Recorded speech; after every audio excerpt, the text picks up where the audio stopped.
Hello, everyone, and welcome to another exciting episode of The Aftermath. My name is Ian, and as always, I'm joined by Dylan, the one and only. Here we are. Mm-hmm. It's been a long time in the making. The current final stretch. Until the real final stretch. Yes. Whenever is supposed to happen. This is the current in-game until the DLC releases. Right. Hopefully at the end of this year. Mm-hmm. I would be really happy if that happened. That would be really cool. We watched the second disc of the third volume of 1,000 Year Blood War. Mm-hmm. Bleach. Bleach you go. The one and only. Wow. For a show called Bleach You Go, there's an awful lot of... There's an awful... a wide and varied cast of characters. Was I lying to you when I said there were some of the best fights in these next few episodes? 100%. I mean, we're getting to the point now... yes and no. Yes. Right. I think in its entirety, beautiful. Mm-hmm. Was the bullshit meter going off the charts? A couple times. These royal guards got some real bullshit up their sleeves, and it kind of gets to a point where you're like, man, you just die. You just won't die. Stay down. And it's not like in a satisfying. Oh, sometimes it is like a satisfying. Holy shit! There's there's like a one up of like power. Mm-hmm. But with one character, it's a nice little tug of war. With one character in particular, I'm like, now you're just pissing me off. Right. Mm-hmm. There's one in particular. There's a couple in particular that felt like a challenge. That felt like they kept like doing some weird shit and stuff like that. And you're like, okay, like I can see where. But there's one character in particular that like they just like keep evolving to new layers of godhood, and I'm like, you keep saying you're invincible, but like, right? I've killed you like twice now. Let's get on go for a third, huh? Third time's the charm. You're talking an awful lot of shit for a bitch. Yeah, exactly. That's what I was thinking. Most of this section of the series. Yeah. Dylan in the pre-show had said something very very telling of this batch of episodes. He said, what was it you said? I think we got three big things we're going to talk about today. Right. Yes. We got Mayuri. Yes. We got Shunsui. Yes. And the number 3 is we got the big reveal. Right. The big reveal that you could see from like 50,000 miles away. God. I saw from 7 days ago. Yep. Oh gosh, dude. You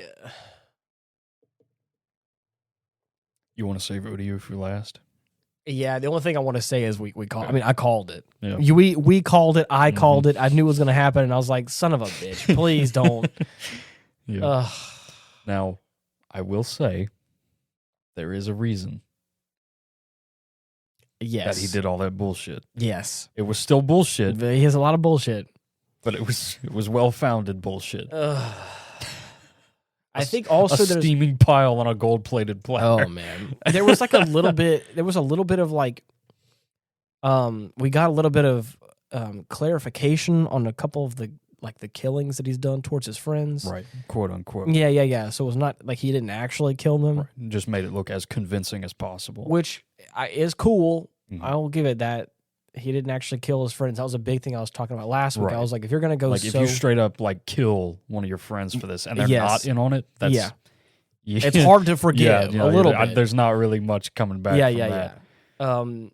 But I think I'm starting to realize the more I thought about it from last week's episode or batch of episodes that we watched, in this section, I think I'm realizing like how separated he was from the rest of the crew. Yeah. And I think how much they of still fought together. Yes. Like here and there, like for a lot of major events. Right. For most of the series. But I mean, he still remained like with that cold Quincy attitude. Yeah. And that's what, and so I guess I think I was a little too harsh last week because I thought he was more involved in the killing of his friends, but I'm realizing that it was more the rest of the royal guard that was the problem. Yeah. But still, it just kind of feels gross. Leaves a bad taste. And then now, again, we'll talk about the details more, all this and more later. Right. But let's start with what you're talking about with Mayuri. All right. So when we last left off with the past Meanwhile, disc at the Fortress of Evil. Dude, I'm never going to forget that first cutaway that I saw. It was perfect. They had the theme music. Oh my gosh. I said that and you fucking busted out because it was a perfect good. It was a smash cut to and a that castle. was early on too. Yes, it was perfect. Like this fucking void dimension, everything's red. There's a pure white castle. Looks fucking awful. Meanwhile, in the Fortress of Evil, I was like, it feels like that would have been the perfect spot. It was so good. One of those fucking narrators to chime in, dude. You hit the nail on the head with that one. Exactly. Yes. Oh man. But yeah, last we left off, all of the good guys and bad guys are on one area in this big, like, 5-spoked symbol, which is like the Stern Ritter's like sigil kind of thing. And it's the like, star. But yeah, exactly. But like the city is made out of it with like the castle in the center. Right. And like, and everyone got teleported to 5 different locations. They're all like converging on the center is like the hope. The heroes were lucky enough to be split into basically 2 groups. Yes. Ichigo and his goons, and then the rest of the Serete, like 13 court guard squad members in one. And this poor fucker, Gerard Valkyrie, one of the Stern Ritters, like the King's Guard, is all by himself at the complete opposite end of this star, and he's like screaming and shouting like, "Come and get me over here! Where are you?" Just fucking, they're completely like his, unaware. Yes, it was. We're starting off with the big fights, and Dylan said, "I don't know if you said it in the episode or you said it afterwards." That it was afterwards, like after we finished and we got to that point. I was like, the next few episodes are going to have some of the best fights. And I knew. I mean, obviously, it feels like it. You can tell we're building up to that moment. It feels very big. It feels very like climactic. Where again, we're approaching the end of the series, so obviously, some big fights better take place. Oh yeah, but. We started off with Kenpachi and Mayuri, and like the two rest, most volatile, like the most juxtaposed combo you can have. And I loved it. It was fun. Perfect. I loved it. Basically the most powerful fucking guard squad members. It's insane. Yeah. I was a bit upset with how they treated Kenpachi. Yeah, he had a bit of a bad matchup against Pernida, which is, as far as we've known, just this small little hooded figure that can just like fuck shit up by looking at it. Yeah. Or so we thought until Mayuri exposes basically everything about him. But Kenpachi gets his arm twisted up a bit. Oh my gosh. It ends up he has to rip it off because it keeps twisting. Yeah. And he's like, man, I don't give a fuck. I'm just going to... It can't twist me up if I just fucking slice it into pieces. Yeah. Like, normally, that would work wonders, but... I mean, you've already lost an arm, man. You gotta take a back seat for like just a second at the very least. Would never. Oh, no. That's not how he... No. Not his style. But like, there's like some more moments that take place that like it doesn't really make sense. Well, I say it doesn't. It may make sense, but it just like I feel like he's getting his ass whooped. Kenpachi, the Kenpachi, and I'm like, bruh, cut the bullshit. Let's come on. And then of course our boy Mayuri friggin' stabs him. Oh yeah, to keep him from like going ballistic. Yes, before he basically kills himself. He puts him underneath anesthesia. Yeah, by paralyzing him, and he just leaves him there to just take a chill fester in pill. his shame. Exactly. Fester in my shame. Yeah. And so as he does that, like there's this Mayuri's about to have the time of his fucking life because he's slowly. Oh yeah. His whole deal is figuring out what makes anything and everything tick, especially as far as like combatants go. Yeah. So as soon as he's run into this thing that he can't comprehend just yet, he's like, man, this is my fucking shit. This is what I live for. Right. So he starts, it's just process of elimination as far as like what this thing can do, how it works, and how I can beat it. And he's having the time of his life. Oh my gosh. As soon as he learns something new, he's like, oh my God, this is a fucking gold mine. What else do you got? Come on. Yeah. Come on. It's like, show me what else. Come on. Yeah. It's hilarious. And I think a lot of people give Mairi a bad rap, not only because he's like a fucking freak weirdo, like sadist, but also because he's like a random bullshit generator. Yes. He's treated as a genius because he's always got like fail safes and weird gadgets. Right. Contingencies for any and every scenario, seemingly. Right. But as soon as he runs into this thing, it's all new ground, which is why he likes it so much. Of course. Even though I don't know his character as well as many people in the show, I even got that. I was like, okay, this guy like thrives on like new challenges, new weird shit, new like how do I, right? What's the new meta? Exactly. Yeah. Right. But at the same time, he's also, like you said, he's a bit of a mad scientist character. So the fact that he kind of is like a bit weird, like not surprised. Right. And for a while, that's all I thought of him as, is just, oh man, he's just a fucking walking MacGuffin. Yeah. That can make his way out of any scenario just with random bullshit. But man, even if that's the case, yeah, I still love him. He's an interesting character. This fight cemented that for me. Yeah. Like, he was already growing on me, especially with that fucking exuberantly bright-ass fit he's been wearing for the past, like, few episodes. The LED strip suit is pretty cool. Right. Yeah. It's hilarious. But, just learning more about how his head works and how he really feels and thinks about these things and the crazy shit he does. We learned a little bit through these episodes that we think that he is putting on a bit of a apathetic persona. He's playing it up more than I think he probably leads on. Right. Everything is merely a means to my ends. Yeah. Which I think is true, but I think they're within certain facets. I think that beneath all that bullshit, he has a heart. Of course. I think, and we find that out through Nemu. Right. Now, this isn't the first instance we've seen a hint of this, I'd imagine, coming out as far as like what he really cares about. Because Nemu's been in danger before. Okay. With that pink-haired fucker you saw in his little flashback sequence he was having. That little crisis he was having after what happened we'll talk about. But at one point, whenever he was fighting that guy for the first time, like way back in Hueco Mundo, Nemu was put into danger. And of course, he was spouting all this bluster like, I don't give a shit. Right. My favorite line from that fight, whenever he's fighting him, is just, "May I have your name so that I know what to put on the beaker after I stuff you in it?" Dude, it's the fucking best. My God. That sounds nice. So yeah, after she's like injured or captured, he immediately like pulls out his sword and tries to get his Bankai going. But he puts it under the sense like, oh, everyone's being so chatty. Let me make it a little quieter. And it's like he says that, like it's like, oh man, this is getting fucking annoying. But it was only after Nemu got he only locked in after Nemu got okay. Yeah. So we've seen hints of it before. Yeah.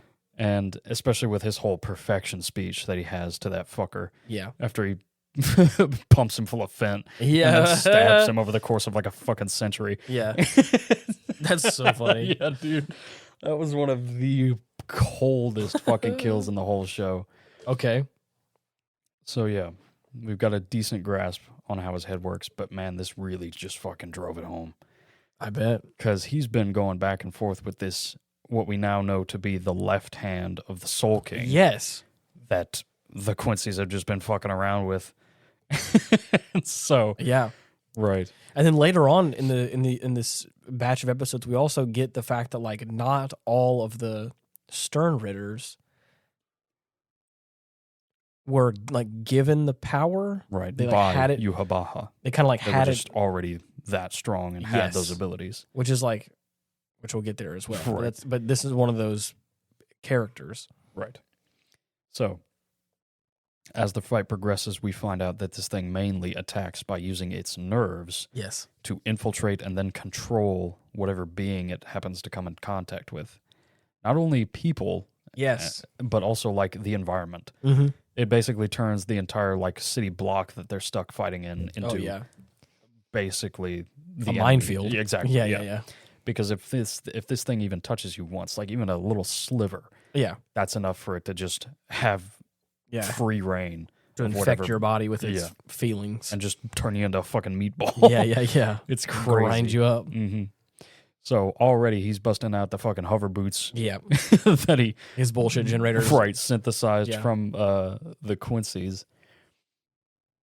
And he's able to like keep it pretty even as far as like level goes for most of the fight. But man, as soon as shit starts going sideways, like at one point he cuts off a finger. Yes. To try to preserve it and bring it back to his lab because of course. Fucking insane. As soon as he like tries to put some whatever it was, like a preservant, almost like formaldehyde on the damn thing, it immediately grows another hand and starts fucking him up. Infiltrates his arm. Yes. And he's like, what the fuck? Yeah. And so he restitches his entire like nervous system in his forearm. Yeah. In real time. Yeah. Like as this thing is trying to take control, it like snaps his fucking pinky and he's like, No. He just fucking... Yeah. Like it's insane. It's within the span of a few seconds, he just pulls that shit off. I think he says, I haven't done surgery on my own arm in a while. Right. I'm a little with rusty. One hand, no less. Yeah. I'm a little rusty. And I was like, bro, Jesus what? Jesus Christ, man. So yeah. It's an interesting fight sequences. And again, like I said, there's another moment where he chops off something else, another finger, and like it becomes a third. So now there's like 3 different hands. Oh, yeah. Pernita takes off one of his own fingers. Oh, yeah. And then makes a third one. And as the fight's progressing, yes, this thing is said, like, scant few words here and there, mainly screaming, like, to start. But as soon as the fight, like, gets further on. And, like, simple sentences, too. Right. It goes from, like, one word to a few words with spaces in between and then, like, full-on sentences, like you said. So it's obviously, learning to some degree. Or adapting in some way. Yeah. So already not a good sign. And he figures it out, like, later on that whatever it comes into contact with, it absorbs the information and, like, more or less abilities from. Right. So it's slowly gaining more intellect. Yeah. Incorporating, like, little personality quirks and, like, inflections from whatever it's come into contact with. And then, of course, it gets to a moment where he's like, son of a bitch. Mm-hmm. You done soaked up all the memories of the Kenpachi. Yeah. You got the resilience and the stubbornness of Zaraki over here. This is gonna be fun. And I was as if one of them wasn't bad enough. Yeah. Now you got another one that's turned himself into 3 of them. Yeah. So he's slowly inching towards dire straits. Right. But not before he gets hit again in his left arm. Yeah. So he just decides to go full, like, scorched earth and blows that motherfucker off. Tears it off. Yeah. And at this point, Nemu's been watching, like, from the sidelines, making sure everything's okay. And may I say, we made this joke in the break as we were getting some food. I was like, dude, there's a couple of other the lieutenants of Kenpachi. Is that right? Yeah, from Squad 11. Yeah, they're standing there, and of course there's 2 of them, and they're seeing this whole thing take place. And there's a moment where Nemu chirps up and says her feelings about something. Yeah. How she's like, I hope that, like... One of them said, like, it's good to see your captain hasn't changed. And then she says, yeah, I hope not. I was like, what? Yeah. What do you mean? Yeah, what do you mean by that? And she's like, I said what I said. I didn't mean anything like by it.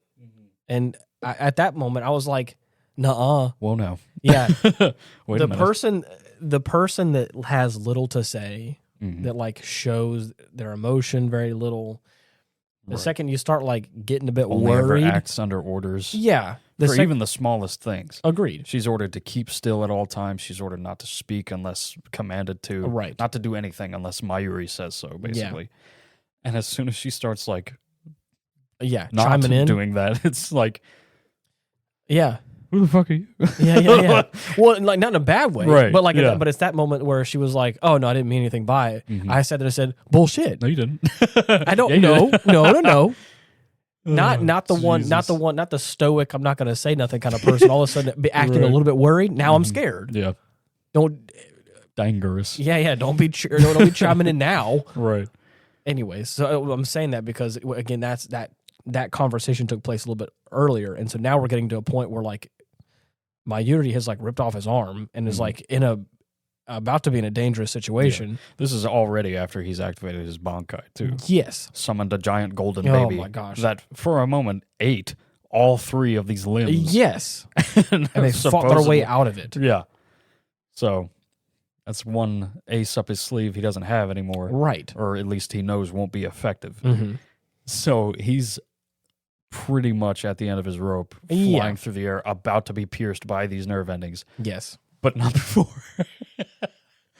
Not before this beautiful sequence. Yes. Where Nemu rears up. There's been numerous times. There have been numerous times in the show where we have some pretty important shit about to happen. Yep.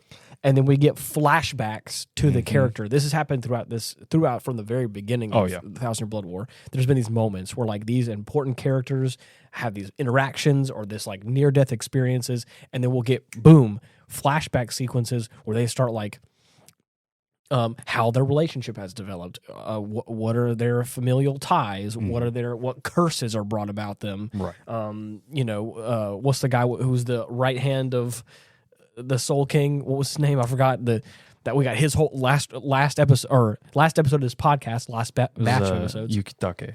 We got a whole sequence with him and how he got to be. So it's like there's these moments like that, and there's this beautiful sequence with Nemu and Mayuri, mostly Nemu, focusing on her. Right. She jumps in, and of course, we're like, holy shit! Like catches him out of the air while also just fucking plowing through. Oh yeah, blasting through the hand, just completely obliterates it. and again in these flashback sequences, we get this interesting like. She's a child, how she was kind of made a little bit, and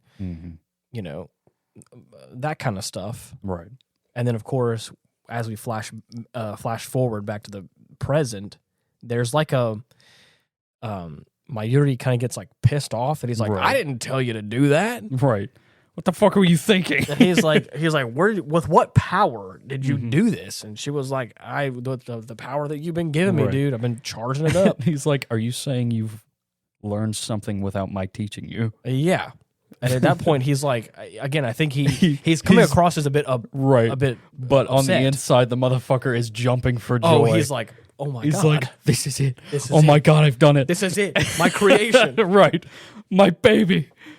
So and dude, it's the funniest fucking shit. You told me that like his whole plan was to like create a soul or like create an artificial soul. Yes. And so the fact that like there's this moment like this means that there's a potential that she can learn and grow on her own. Yes.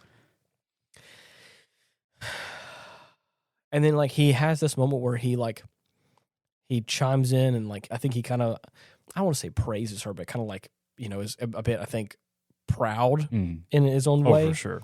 And then he says her name, Nemu number 7. Mm-hmm. And then we get another flashback sequence where like there's a whole bunch of, dialogue throughout Nemu's life as a child, as a baby, as a teenager, like Talking all these about how she remembered what he first called her. Yeah. Whenever she woke up, which was Nemuri number 7. Yeah. Or just number 7. Mm-hmm. And as the years progressed and as she continued to grow, he stopped just calling her number 7 and went with Nemuri or Nemu. Mm-hmm. And she was curious as to why. Yeah. Because she felt like number 7 was her name, and she was wondering why he wouldn't call her by her name. Yeah. Unquote, because she obviously doesn't see the distinction. Right. That was the first name she knew, and so again, it kind of feels like a why would you? Right. But obviously, we get another little sequence where there's some other little scientists in Mayuri's lab, and they get the first 3 iterations of Nemuri. Right. He's held on to them. Yes. As keepsakes. Even they're failures in some way. Like there is like the first, second, and third iterations are still kind of like clumps of cells or like a little, like a little thing. Right. Little tadpole in a jar type deal. Pretty much. But each one kind of gets a little bigger or like it looks a little different in a way. Mm-hmm. And of course, one of the other scientists is like, these are the first 3 iterations of it. Then the 4th one was a few months old, right, or something like that, or the got one to after that lasted about 2 more years. Yeah. And each iteration I think had its moments, and I think he said that there was a couple of them that didn't quite make it, but I think he really found something with the 7th iteration, which is the current Nimue we know now. And I was like, and then of course there's a sequence when like we said just a moment ago, where Nimuri is like, in the hallway with this other scientist type guy, and they're talking, just doing like chores or whatever. Right. And that's when she starts chiming in, being like, I don't understand why he's like calling me Nimu now. Like, I don't understand. And there's this whole like, he may be embarrassed or, and she's like, I don't think that would be him. Right. And again, there's a whole lot of dialogue there's a whole lot that's being said, but there's a lot that's also not being said directly. Right. That a lot of interesting things happen about Mayuri as a character with him not being present or us not saying it directly. Like while she's talking to this lieutenant, the guy with the 4 spikes on his forehead. Yes. He's, at one point, he says, now from here on, I'm going to be speaking speculatively. Yes. My hunch is that he's not calling you by number 7 because he believes you to be like the real thing. Right. His best possible iteration yet. And he was describing, like, based on what Mayuri has told other people, he says, like, the goal of every Soul Reaper is to create an artificial Soul Reaper so that, right, no lives have to be lost by way of technicality. Yeah. But I think that's just his personal dream. Yeah. And that every day you've continued to learn and grow, he's been living out that dream. Yes. And dude, fucking hates me, man. It's a real moment where you're like, the guy's a fucking psychopath, but he just wants a little family. Yeah. To raise a child of his own. Yeah, in his own weird way. This is the Frankenstein's monster, but in the best way possible. Where it's like you are it's crazy. Yeah. And so it's like, man, he's just a weird dad. And you're like, damn, okay, okay. I get it now. I think I get it a little bit more. Yeah. You're still weird, but at the same time, like, Yeah. Like, at one point after she catches him out of the air, she says that my purpose is to protect you. And then he snaps back with, no, your purpose is to grow. Yeah. And dude, I was like, come on, man. Oh, yeah. It's good shit. So good. It's so good.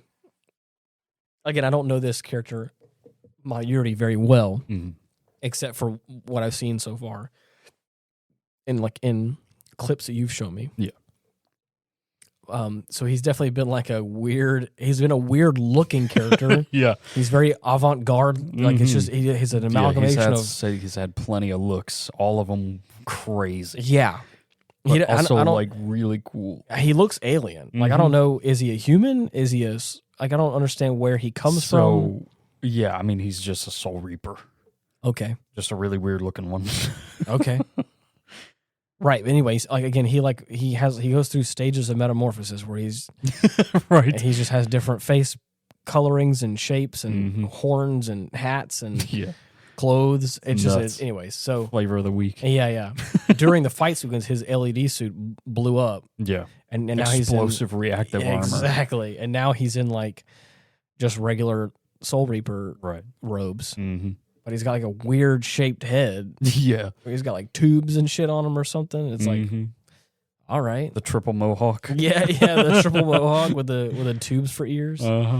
Anyways, he's cool. And again, in my book now, upon what I've seen so far, I was like, maybe you're not so bad. Now, the unfortunate side effect of Nemu being able to save him is that she's pushed her body to the absolute limits. Yeah. To where she's not going to last much longer. Yeah. I want to say she said about another 400 seconds. Yeah. Which is a little more than 5 minutes, I think. So she's able to do a bit of damage, like real high-level stuff. Like straight splits one of the limbs down the middle. Oh, yeah. And after she does that, she's down for the count. Yep. Falling from the air. Yes. And as this is happening... Oh, that was tragic to watch. Yeah. That was hard to watch.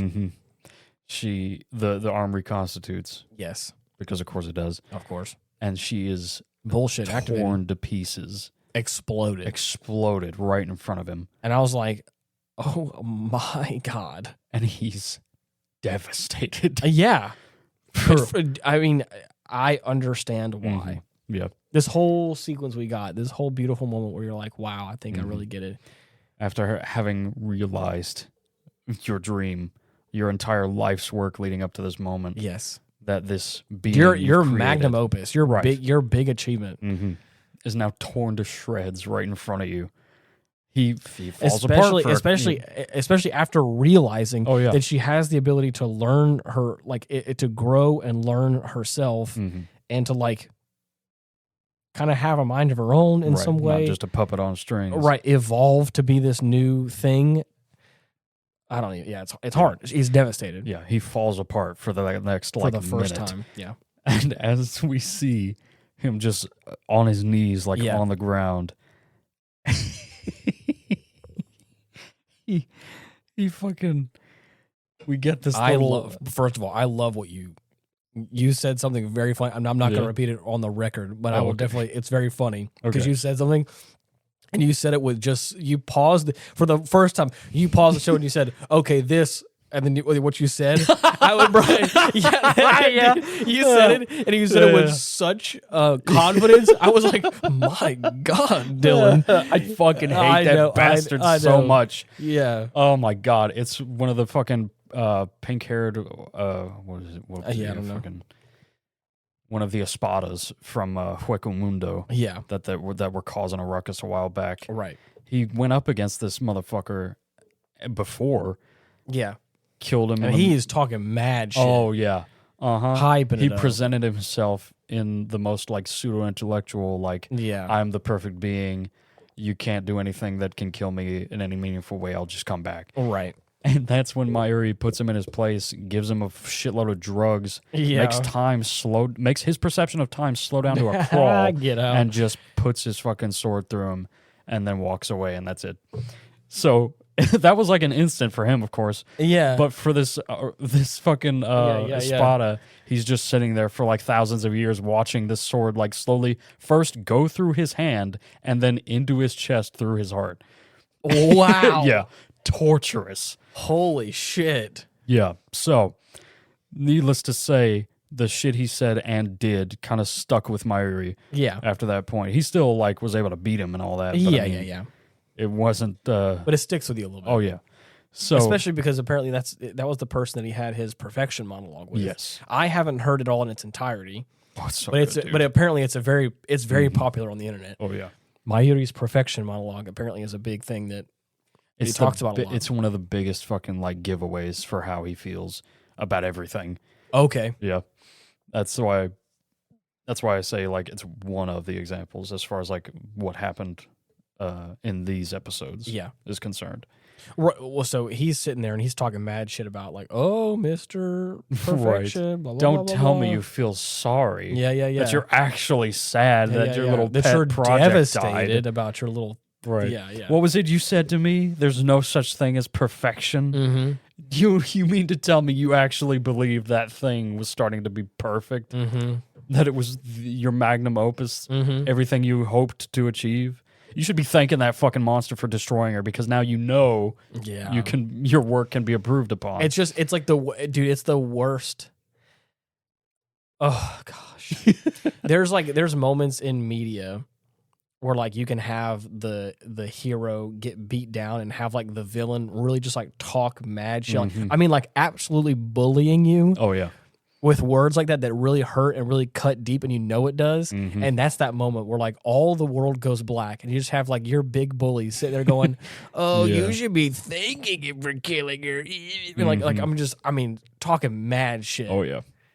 For a bitch and face squishing range. And the next, as he's about to finish, the motherfucker Mayuri grabs him by the face and just destroys this mental projection of this asshole. Him. Yeah. And he's like, you know what?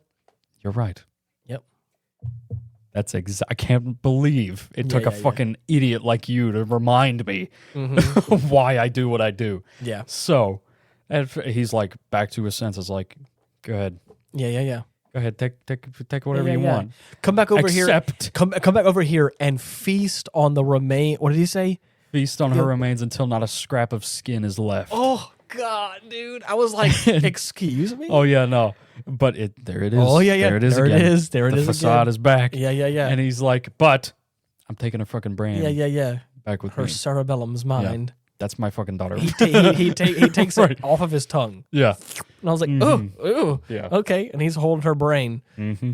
Clutching it. Yeah. Like a pearl. Yeah. Like a babe. Uh-huh. Yeah. And he's like, eat to your heart's content.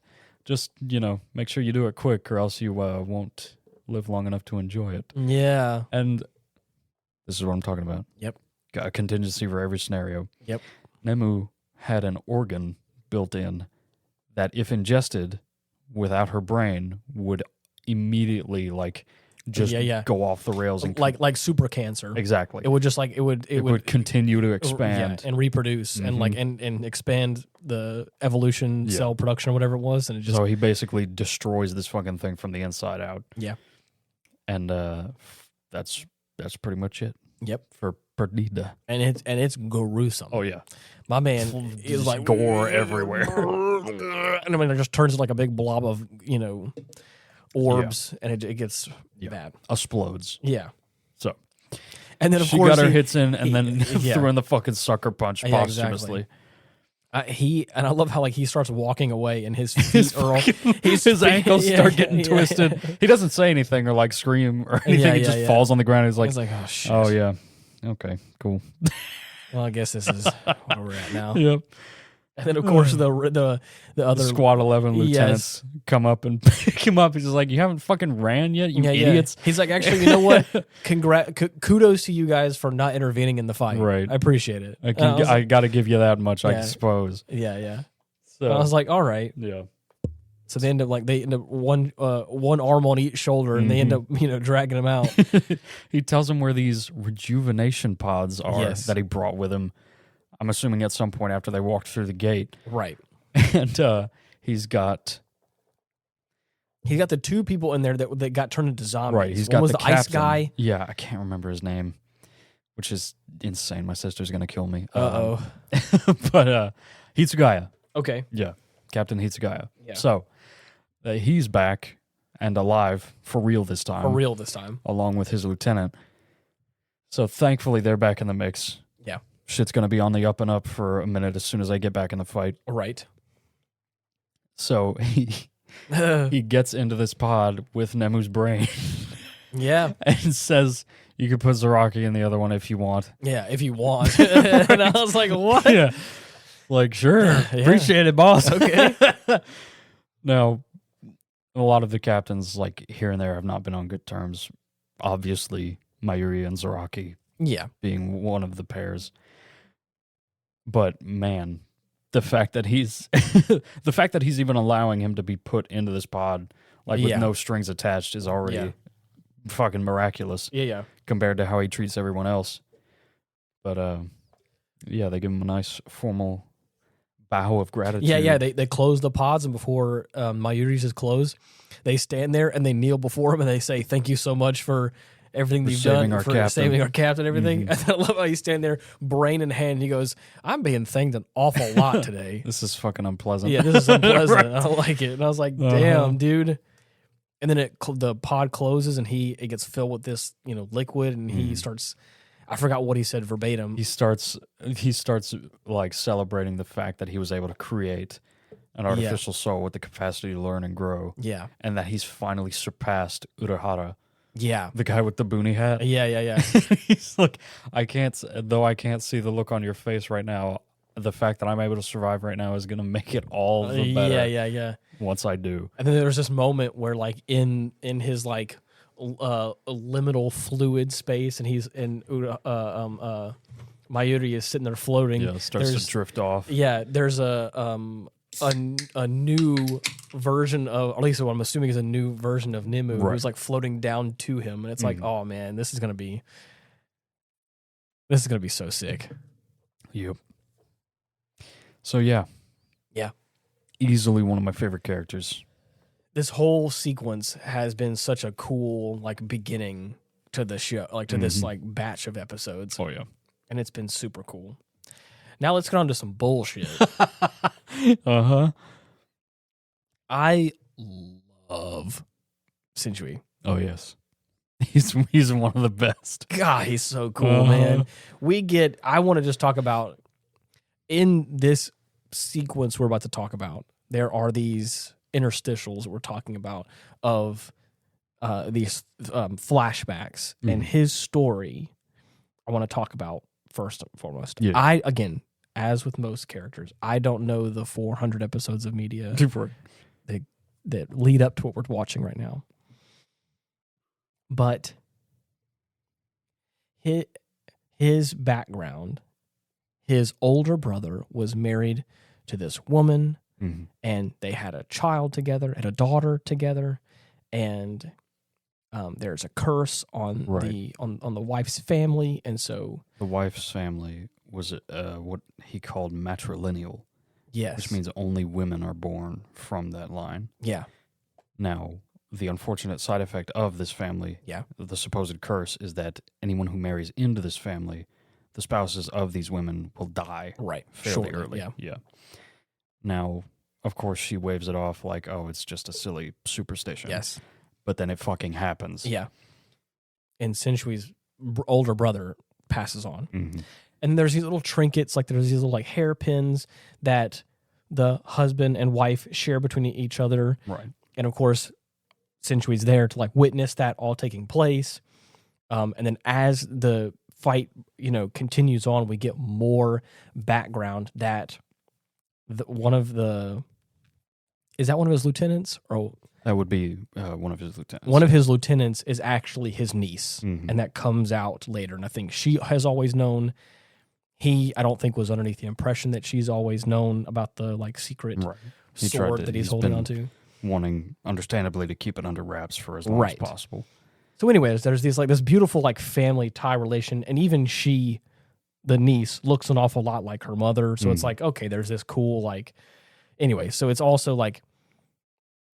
It's a really cool moment of the younger brother stepping up and like taking care of his brother's daughter in some kind of like bearing the burden. Exactly. Of like this kind of like not direct, but maybe kind of direct way of taking care of her in some way by having her in his little squad or whatever. Right. Now, because of the way her family works, they aren't like traditional Soul Reapers. They don't use Zanpakuto to fight hollows. They just conduct a bunch of rituals with one Zanpakuto passed down through the family.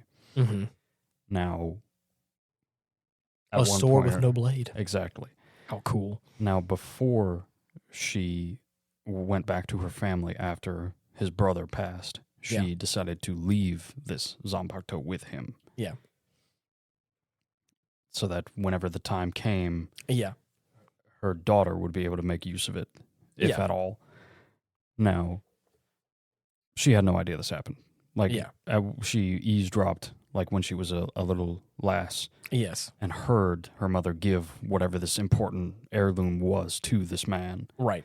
And that was it. Yeah. Didn't know what it was or who received it. Mm-hmm. But whenever she first saw him, like at the Soul Reaper Academy, she saw both of the hairpins. Yes. As well as her mother's kimono as well. And I was like, at first she tries to like dismiss it as like, oh, it's a common pattern that could be worn by anybody. But as soon as she saw the hairpins, she knew. Yeah, she's like, oh, this is him. Mm-hmm. This is my uncle. Yeah. Potentially. Yeah. So, or this is a person of high importance that potentially has this relic that has been secretly given. Mm-hmm. So the man my mother trusted enough, to leave whatever it was that she gave him. Yeah, and she finds out she's in his squad, and she's like, "Oh, okay, maybe." Yeah, and of course he looks. She gets placed in his squad. Yeah, like seemingly out of the blue. Her aptitude didn't really match up with it, as opposed to everybody else. And as soon as she got in there and was going through the introduction of their captain, he was wearing a different kimono and didn't have the hairpins. Yeah, she was like, okay, maybe I'm crazy. Right. Yeah, no, that's you. Yeah. So, yeah. But anyway, so like there's this, I'm saying all that because this is all happening in between this fight sequence. And I love that story so much. Oh yeah, and it's very powerful, and I love the idea. I could only ever hope to be as good an uncle. Yes, that's what I'm saying. I'm talking even not even as an uncle, but also as like a brother. Like that's so cool to like. I would hope that like if something was to happen to me and I had a child, that like my brothers would like step up in some way and just like like I'm not raise my kid, but like I would make sure they're taken care of. I would love if anything happened to me, if like my kid could like go to their uncles and be like, oh yeah, they got my back. Yeah, that's so sick. Yeah. I would love that. That's a given. I know, and that's what I'm saying is like to think about that and to look at it in that perspective too. Like I said, it maybe since we like purposely put her in his squad, but even if he wanted to keep. I know, that's what I'm saying. Like, so it's like if that's the case, like that's still like I said about the whole like directly, indirectly thing of like, I'm gonna keep my eye on you because like you're important, and I also have your family heirloom and stuff, which is this super sick ass sword. But we're getting ahead of the story now a little bit, but I want to circle back around. Apparently, our sniper buddy, the green guy, X, I think, right, the X, as in the X-axis. Yes, he is. Apparently the first of the Stern Ritters. Right, to be given a shrift. Power. Yes. So. Now, again, the other ones, like we talked about before, the Hand and other people, that's already been... Right. Their power wasn't given to them. So this is the first person that got given a sliver of the power. And so because of that, he's like the... messenger of Yuhaba, the messenger of God, apparently. The one closest to God in his own words. And so it's like, I understand where you're coming from. But at first, he doesn't seem like he doesn't show that hand at first. Right. It's gradual. And I love this kind of like play back and forth that Senshui and he have. He's such a goofball. It's so fun, but it also is like super cool. He's like a sniper, and he's like shooting up these like the rest of these Soul Society members. Yeah. And there's this one moment where like he stops and like turns around, since he does, and he's like, and he gets shot in the chest, and you're like, oh shit, like what? Oh my god, dude, not our main guy. And then before you know it, he like appears behind him as if like nothing personnel. Kid. Exactly. And it's like, wait, what? And he does what is it called in Naruto? Where you like turn into a log. The substitution jutsu. He did a substitution jutsu where he friggin' like psych. I left a physical after image of my spiritual pressure behind to make it look like you fucking shot me through the chest. But you didn't. Nope. And it's ridiculous. Like, okay, whoa. My favorite thing about his ability is that it's just whatever children's game I happen to decide to play with you, the rules apply. Yeah, for real. In reality, yeah. So if I were to say play freeze tag with you, if I touch you, you will not physically be able to move. Yeah, you're frozen. Yeah, and that's it. That's kind of cool. It's crazy. I kind of like that. So yeah, again, so there's this like play back and forth. They're having fun, and at first, it kind of feels like a little bit of an even match because, like, there's this kind of like there's this back and forth, and Senshui kind of feels like he like has the upper hand at a certain point where like everything he does is he always has like a gotcha for it. Right. It's the thing with most of the fights in this arc that I've noticed is that I describe it as like a tug of war. Yes. Almost, or just a back and forth. Right. Which, I mean, it figures how most fights go in general, but you'll see one dude pull out like a big cool move. Yes. Put a motherfucker in the ground, and then the motherfucker will get back up, do his big cool move. Yeah. And so on and so forth. Right. Until one big cool move just sticks. Yeah. And dude. Oh, man. It's so cool. Yes. To see how most of these like Bankai work specifically. Because, I mean, the Stern Ritter shit is like insane, like to the nth degree. But I mean, especially this guy. Oh yeah, X dude. X was starting to piss me off. X was starting to piss me off. He was freaking evolving just like a Pokemon. He was getting cockier. He was getting more just up his own ass. Yeah. A real fart smeller, if you will. Real fart smeller. Like, dude, just shut up. Anyways, like there's this moment where the kind of gotcha moment, the tug of war for X comes in where he's like, I have the ability to keep my other eye open. His left eye has been closed this whole time, but it has like a little like crosshair on it. Yeah. And so if I again, open it 3 times, then I am allowed to keep it open and utilize the full extent of my abilities. Right. And again, I think he opens his eye whenever like what didn't he say? It was like whenever he like faces a trial or like to like try and learn the like he says something about like how to like adapt in the fight. I have to open my eye and I could see something new or whatever to if I'm ever in grave danger, then I open my eye. Yeah, yeah. And because he almost got like more than a few times. Yeah. And we find out like after he does it the 3rd time, the motherfucker was on the ropes before. Yeah. It's only because he opened his eye like in those split seconds. Yeah, where he's like, that he was able to like bring himself back. Right. Yeah. It's just. So this is the first like bullshit meter. Exactly. Click kicks in where he's like, I can now keep my other eye open, and he's like, and his eye turns green, the left one, and we're like, oh shit, okay, and then he like turns into like his Stern Ritter form, right, and then he like evolves into like a weird horse looking, giraffe looking thing, a chair, yeah, is that what it was? Mm-hmm. I think at one point that's what he described himself as, was a chair. Get out. Yeah. 4 legs with the with the back. Get out. Okay. Yeah. Anyways, he looked like a weird giraffe creature. Mm-hmm. but the thing, but again, I'm getting ahead of myself a little bit. He has like 4 looking legs. He has like a elongated torso body, and then a human head. But like his face is all different, and like he doesn't have like a mouth, I think, or it's like covered up by like this weird like cowl looking thing. He's got these green like Stern Ritter light wings. It's kind of a cool looking form, right? But I'm like, okay, it's kind of weird. Like, how did you go from you went from a sniper to like a weird giraffe? What a shame beast? It's attached to such a bitter mongoloid. Yeah. So, anyways, then like again, there's this whole back and forth with them, and of course, again, we get this super sick Bankai sequence with Senshui where he like. I mean, he tells puts on a fucking theater act. He puts this whole theatrical play on. Act 1 has all this shit. Act 2 happens, and every time he gets he's like causing this creature who's like, I'm invincible, I'm immortal, you can't kill me. And there's a moment where like, but what if he said, no, your weapons cannot pierce my skin anymore. And all of a sudden he starts like doing shit, and he starts like causing lacerations on the beast, and I'm like. Starts putting holes in him, starts giving him a fucking disease. From the inside out. Oh, yeah. You're talking a lot of mad shit. For a little bitch. For a little bitch ass. Oh, yeah. So anyways, and then of course in the 3rd act, he's like, and then you just threw yourself into the water. And no the entire city is now submerged. Yes.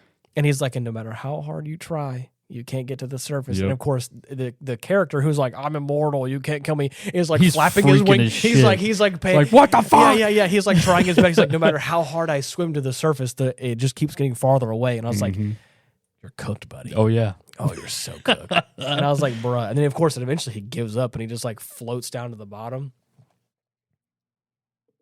Not before having his head sliced. My God. And then fucking exploded. For the final act. Yes. That was so we get this interesting moment where like he Ohana is like his Zanpakuto starts talking to him. And like holding him while like, and he's just like having a full on conversation. Like, oh man. And the dude, the Stern Ritter, is like staring like down at him like, who the fuck are you talking to? Yeah. And I just love he's talking to him as if like she's been his wife for a long time. She's like, she starts like talking shit to him or whatever, and he's like, oh, come on, why you gotta cut me some slack? He's like, don't talk to me like that. You see what kind of shit I'm dealing with? Yeah. He calls her Ohana, and he goes, oh, you're gonna call me that now? We're on the sweet name basis, right. And he's like, come on, cut me some slack, babe. Right.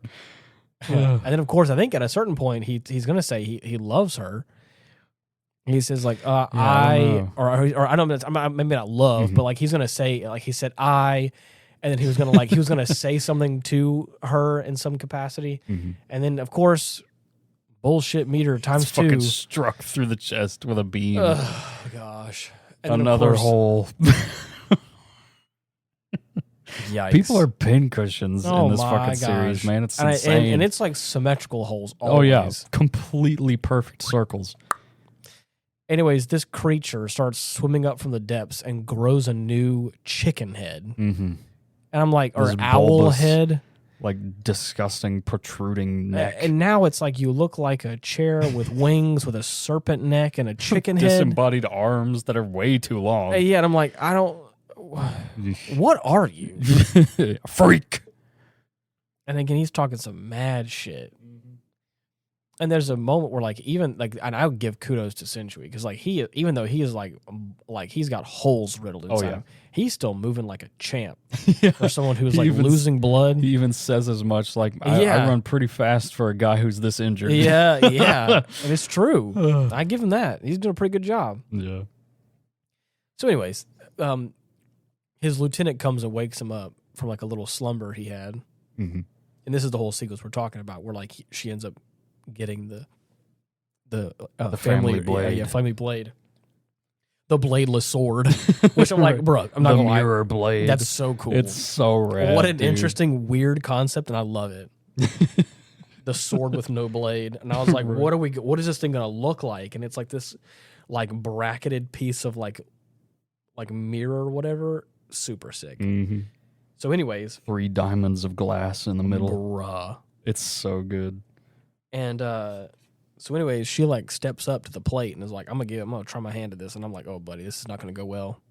not his niece trying her best. Oh, poor girl. But apparently this sword can reflect the power of a god. Right. It's said to. Yeah. And that's some crazy hype to build up for this fucking family heirloom. Dude, yes. But like for the first time, I felt like I understand. This weird chicken creature is talking some mad shit for someone who forgot something that happened recently. Yep. And I got kind of pissed off. Because I was like, don't tell me we won fighting this creature because of a technicality. Because he forgot. I'm like, and we did. And I was like, that's sad. It's so stupid. It's so just stupid. The most overblown hubris you can think of. Ass shit. And I was like, that kind of pisses me off that he survived this long. But anyways, there's a moment where she says that. She's like, this is my, it's good that this is blinding you because this is the freaking, that sword. means it's going to work against your dumb ass. This is the bladeless sword that is said to reflect the power of God. And he goes, oh, okay. Is that so? Yeah. So then, of course, she like tries her best and like gets She's cut never up. fought with a sword before. Yes. So this is new ground for her. She's kind of like, she's terrified, starting to freak out a little in pain because she's been cut. Right. And she's like, I didn't think it was going to hurt this bad. Holy shit, it actually hurts a lot. Like, oh, fuck, this hurts. And then old Uncle bless his heart, comes to her side. Yeah. The holy her steady and just... Yeah, he's like, you got this shit. Yeah. Brings it home, man. It's insane. And I love that. Yeah. I love that. I love that the next shot we see after he blows this fucking trumpet is that half of his fucking head. I was so pissed off.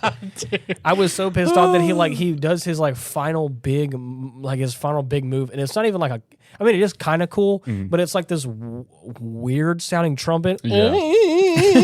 And and I was like, no, dude. And it's like a blinding light of like this perfect circular, a laser of light that just like blasts through this entire cityscape. And I was like, you gotta be kidding me.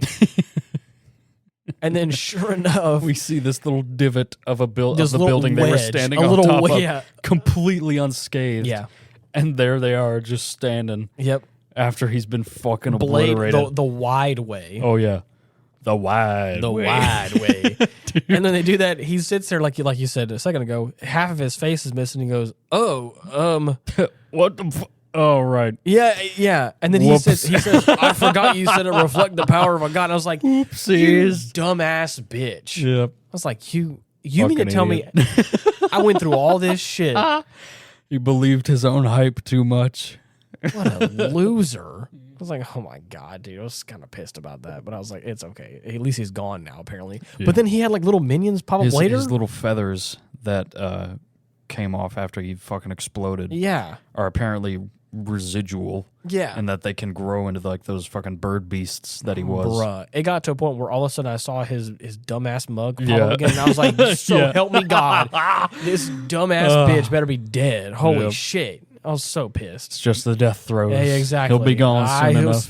Oh, Lord, I hope so. Because if he comes back around, I'm the right hand or whatever. I'm like, you a punk-ass bitch is what you are. Yeah, you're talking awful lot of shit for a bitch. Get back in the ground. Yeah. How about you turn into another amalgamation of shapes and animals? Right. Idiot. Maybe you could turn into a table this time. Yeah. With the head of a dog. Maybe you could turn into a plane and fly away. Yeah. So anyways, maybe you could turn into someone who actually can... I gotta slow down. Yeah. So anyways, that fight sequence is really awesome and great, and I loved it. And then, of course, we get to the real...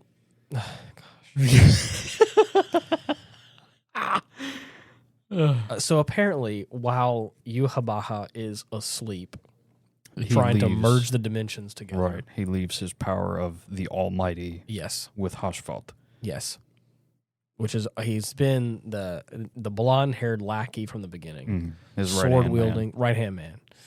I like his design as a character. He's pretty cool. He's always been pretty stoic, and I've haven't really had a problem with him ever. But we also get some background on him and his brother Basby. Yeah, which is kind of cool. Black. Yeah. What a fucking name, dude. What a name. And I'm kind of sad that I'm almost certain he's dead now, like for like dead now. Yeah. And I was like, kind of sucks, but at the same time, I kind of figured some of that was going to happen whenever the rest of the Stern Ritters were going to, try their best to kill Yhwach. I just knew it was tall order. Yeah, yeah. And so, we see that what's his name again? Hugo. Oh yeah, whatever his name is. I forgot what his last name. Again, because it's Japanese, they go by their last names, and sometimes their last names are kind of long and confusing. I'm pretty sure his last name is Hashvald. Hashvald. Okay. Yeah. So, anyways, Hashvald he has the eyes. He's got the like 6 iris eyes. Where he can see the future now apparently. And so we got. Uryu's in there, and all of a sudden we got Hashvald walks up and he's as like, soon as he kills Basby, he immediately makes a beeline for Uryu. Yeah, because he knows. Yes, and he's oh man. Of course, he's playing it up like you. What you up to in here, buddy? I think got a bit of a troubled look on your face. I think he says, "Man, I think it's." I think the first thing he says was, I didn't realize how much of a burden it would be to be able to see everything. Yeah. Or something like that. Yeah. And he was like, and so there's see the future. Yeah. And so he starts the conversation with Uryu like, man, it's so hard to see everything in the future. Wouldn't it be crazy if someone tries to, I don't know, become a traitor and or something? He says some shit towards him, and then without confessing, Uryu basically confesses. Right. And he was Did you see me turn traitor? Yeah. And he's like, well, why'd you got to say it like that? Right. What are you saying that you were considering turning traitor? What an odd thing to say. What an odd thing to say. What an odd way to phrase that. Right. Man. So there's a bunch of there's this smug back and forth where Hashvald knows Uryu is trying his best to keep it. My chips are down. I gotta yeah. If I don't play this right, I'm gonna fucking die right here now. Which at that point, wouldn't Yhwach already know that? Not because he's asleep. Well, no, I'm talking about before that. He had the eyes to see everything beforehand. Could he just not see that far in the future to just know that Uryu is not at that point? No. Okay, but man. Anyways, so it just gets to a point now where I'm like, okay. So the speculation that Dylan was trying to, I think, plant to my mind last week was the truth, and I was hoping that it wasn't, but here we are. Yeah. And like we said at the beginning of the episode, I think I see kind of his reasoning a little bit more now, but I don't think it's more so about the things he knew and the things he didn't know. Yes, we got the flashback with his grandfather's book. Right. So he found out his grandfather knew Yhwach was a bad fucker. Yes. And could not be trusted and had to be stopped. Mm-hmm. So Uryu at that point was immediately like, all right. I got to do what I got to do. Yep. So. Which, again, that's what I was speculating that from the very beginning. Right. But it just sucks that, like, he went through so much shit to get there. And again, we're getting like this, we're getting to the end now where it's like, at what point are you going to, that's the thing I said last week, and I won't rehash all of it, but it's like, how far are you going to let Yhwach, like, initiate the end of the world before you, like, try and pull the plug? Because, like, you're getting damn near close to, like, like, are you going to try and get him after the deed's done? Right. Are you going to let him, like, level the entire world and then, like, let me clock in now and, like, get to work? That's what it feels like. That's why I think I got a little pissed off about it, where I was like... Right. The justification is that Uryu was waiting for Yhwach to go to sleep so that he would no longer have the power of the Almighty. I see. And he would kill Hashfalt and take that power away. And thus render him more or less harmless. I mean, he still has to kill him, but he'll be significantly less of a threat at that point. I agree. So I don't know if he knew Future Sight was an ability that he just innately had. Right. So Yhwach may or may not at one point have just had it down pat after he opened his eyes again. Yes. And could see again. Yeah. So he may have known and just let things play out as is because he didn't figure Uryu would be able to stop him anyway. Right. But, I mean, Uryu doesn't know that. Exactly. So, which that makes sense. So, again, like I said, I'm not... Like I said, maybe I judged too harshly at first, and now that I've had some time to think about it, and I have seen the fact that, like, I think that Uryu has fought his friends, but I don't think he has, like, actively killed any of them or made their journey too much harder, I don't think. So I was like, okay, maybe I judge you too harshly, and I'll give myself that. Is what it is. But I still am like, what the hell, dude? Yeah. No, you're firmly planted in the Ichigo camp of what the fuck are you doing? I'm going to kick your ass and bring you back home. Exactly. And there's a moment where he shows up, and of course, Ichigo's like, what the fuck, man? And and so as Hashfalt is like, all right, if you're not a traitor, prove it. Go ahead and kill these fuckers now. Yeah, kill your friends. Yeah. So they start going at it again, and they get to a spot where supposedly Hashfalt is. Yeah, they get just far enough away. Yeah, they bounce around. They get. Yeah. So they're able to have a little heart to heart. Uryu explains his actions and why he's done the things he's done. Right. And is about to give them a key to get out of here and get back to the world of the living so that he can do the deed and take care of everything. Right. Like an idiot. So okay. Right. Yeah. And they're like, no, dude. We're going to stick with you. Fuck you. Yeah. First of all, we're with you thick and thin, bitch. Right. You thin-ass bitch. You thin-ass bitch. But, like, yeah, so he's going to offer them this talisman. Of course, Ichigo's, like, not quite taking it, but he walks up closer, and he's like, and instead of taking the talisman, he, like, grabs him by the shirt collar, and I'm like, hell yeah, Ichigo. He's like, you listen to me. Right. And I was like, what the hell is wrong with you? Yeah, exactly. So anyways, he's like, I need you guys to get out of here before Yhwach wakes up. Yeah. Well, before Hashfalt catches on. And of course, he's like, comes out of the shadows on cue, like, catches on. Catches on to what? I've seen it already. I already know. And I was like, bruh. I know your bitch ass is a traitor. Yeah. And of course, and again, he keeps like trying to give him this talisman or this necklace because he's like, use this to get back, use the seventh world gate or whatever. And Hashfalt was like, huh? Bruh. Do what? I knew that thing. I blew that shit up. You're not going anywhere. Nah. I've been done destroyed that thing. Right. So y'all guys ain't getting no. And so at that point, Ichigo and the rest of the gang was like, "Well, I guess we're off, man. I guess we gotta go for broke. Lock in, buddy." So Uryu decides to give Ichigo and the others the shot at Yhwach up at the top of the castle. Yes. While he holds Hashfalt off. Right. And that, I believe, is well. The last thing we go back to is Yhwach, quote unquote, asleep on the throne. Yeah, the last shot before we get back to that is all of the fucking other Sternritters. Yes, which is basically 2 and 3 zombies. Yes, are in the throne room, and are about to supposedly kill him while he's There's asleep. like the squad of girlies or whatever they have that was like in the first or like second volume, right, I think. the worst bitches. Oh my gosh, yeah. Well, I say girlies, but there's that one creep, and one dude. Yeah, there's the one dude, the one creep dude who can turn people into zombies. So it's all them, the little powwow of like the four of them or whatever, and they're cooked. Yeah. We cut back after all that shit with Uryu and Ichigo happened, and they're just all on the floor. They're dying. all dead, except for the one with the extendo mouth. Right? Hey, is that a she? Yeah. Yeah. She's like standing there, and she's like, "I thought you were. thought you were supposed to be asleep." Yeah. And then slumps over and dies, and that's the end of the series. Yeah. For right now. So we got a handful of things that are about to take place. Some big fights. Again, I was holding out for a sick ass Kenpachi fight. Didn't get it. It's coming. I know it's coming, but I didn't get it. I cannot wait to see how they animate that shit. Yeah, man, it's gonna be fucking nuts. I don't know who he's gonna fight up against, but we still have the rest of the squad of the rest of the Soul Reapers trying to fight the big Gerard Valkyrie dude. The Miracle. Yes, I am Johan Norway.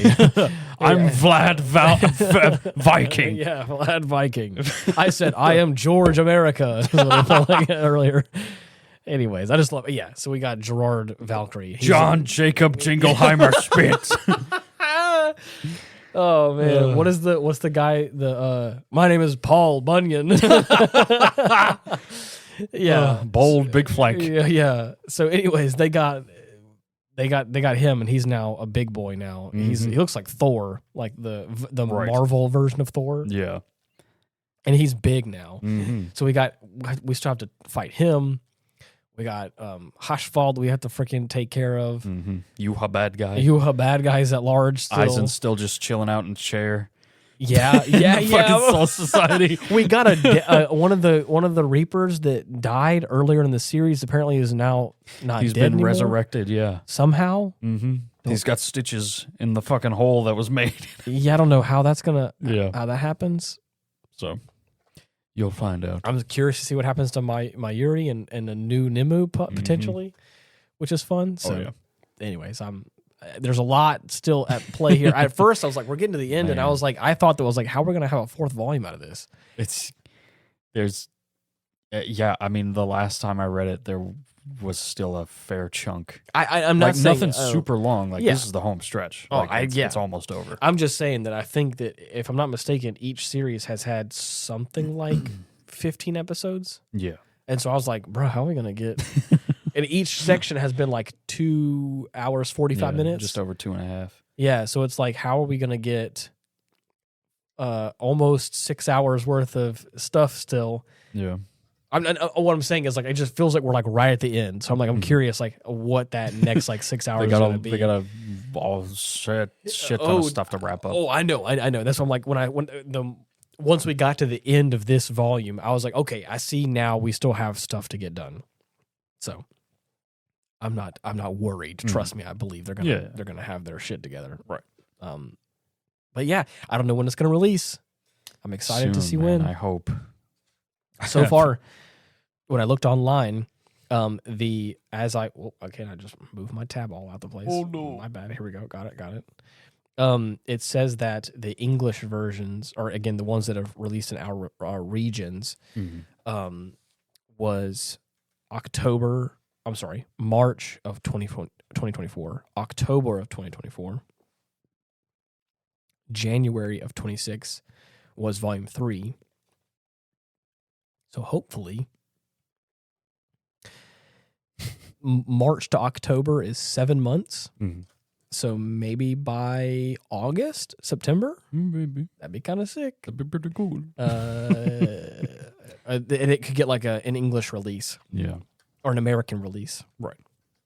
In Japan, though, it was April of 23, March of 24, May of 25. Okay, so like they're like pretty consistent on like each release. I wouldn't be surprised if at some point, like in the next probably few months, Volume 4 releases in Japan. Yeah. And then we may get an English release a few months later. So That's fingers crossed. That's the projection. Is I think that we may get the next volume before the end of the year. Yeah. When I don't have any, I'm just going off of history records here. So I'm excited though. I've never really been super hyped about Bleach until now, and now that we're at this home stretch, it's like, okay, I'm locked in. I'm ready. So the culmination. Exactly. So look forward to the end of this series for the Aftermath podcast, hopefully in the next few months. But if you're not caught up and you're listening to this episode, you got some work to do. You got at least 18 hours of content you got to get through. Yeah. So, and it's good. It's good shit. I tell you what, there's moments where I've gotten real pissed off, but it's a mark of quality to be sure. Oh yeah, it wouldn't be a real anime if there wasn't some anime bullshit, and that's exactly what's happened, and I love it. It just works. It just works. It's also like a classic Shonen Jump anime. I would say, very beautifully animated across the board. There's some fun use of like kind of 3D animation that like has an interesting style that fits in with the rest of it. I have noticed a little bit of a lack of those interesting title cards. Yeah. In this one, we've had some, and they've just been like, text with like a gradient on it throughout this volume 3. I remember volume 1 and volume 2 had like some iconic title cards where like they were at the end or like at the beginning of some of the episodes. Like whenever they popped up, I was like, ooh, that is so creative and weird and cool. And they did have a couple for this volume. Oh yeah. But I just noticed, I think it was a little bit didn't happen as often as it felt like toward the begining. Well, we specifically had one that was like that one on the wedge. Yeah, dude. Where where Senshui was and Konoha. I forgot what his niece's name is. Nanao.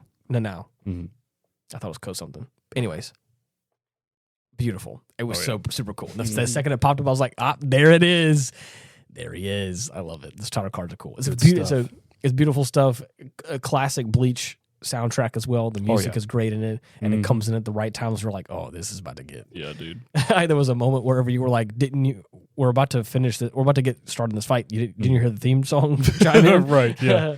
Speaking as if it was in universe. Everyone's like, what are we going to do, master? And I was like, well, bro, the intro. We're swelling, man. Yeah. We're about to pull some bullshit out of our yeah. Well, anyways, anything else you want to talk about? You want to chime in? We jumped right into these episodes today. We didn't play any games. We didn't do nothing. Right. No fifth-faffing about. Straight binged it. Yeah. And it had some bangers and mash. Oh, yes. Oh, dude. It's been too long. Yep. I missed potatoes, mash gravy, so sausage, a Guinness. Oh, buddy. That's a recipe for success. It was. It was good stuff. Well, anyways, you guys know how to get in touch with us. We have comment sections on Spotify and YouTube where you can leave us some, either suggestions or your comments on the series at large.